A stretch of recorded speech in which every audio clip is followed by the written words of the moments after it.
देखो टीवी के 108 एमएलए उनकी चुनकर आए हैं।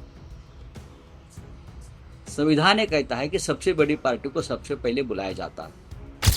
तो ये जो है भारतीय जनता पार्टी के जो एजेंट बैठे हैं राजभवन में, नाम तो लोक भवन किया है ना, नाम का लोक भवन है, लेकिन लोक भवन में लोगों की भावनाओं की मतों की हत्या होती है। 108 वाले पार्टी को सबसे पहले बुलाना चाहिए, ये हमारा संविधान कहता है।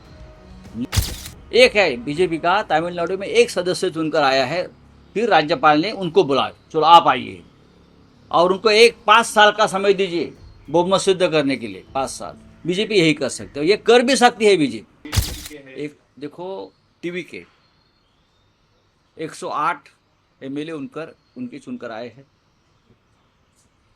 संविधान ये कहता है कि सबसे बड़ी पार्टी को सबसे पहले बुलाया जाता है, और बहुमत सिद्ध करने का जो फ्लोर है वो विधानसभा है।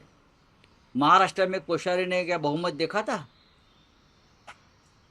जब सुबह का शपथ लिया था 5 बजे, उसके बाद जब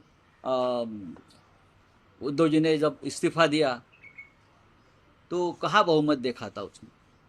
तो ये जो है भारतीय जनता पार्टी के जो एजेंट बैठे हैं राजभवन में, नाम तो लोक भवन किया है ना, नाम का लोक भवन है, लेकिन लोक भवन में लोगों की भावनाओं की मतों की हत्या होती है। 108 वाले पार्टी को सबसे पहले बुलाना चाहिए, ये हमारा संविधान कहता है। लेकिन तो मैंने कहा, कल मैंने एक ट्वीट किया था, कल बीजेपी का वहाँ एक सदस्य चुनकर आया है, उनको बुलाइए और उनको 5 साल का समय दीजिए बहुमत सिद्ध करने के लिए, और 108 लोगों को बहुमत जुटाने के लिए।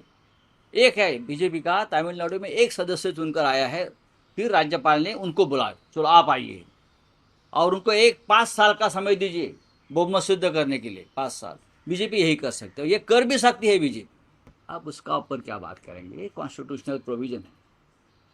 अब ममता जी लड़ाई करेंगी, ममता जी के लड़ाई में हम सब लोग शामिल होंगे।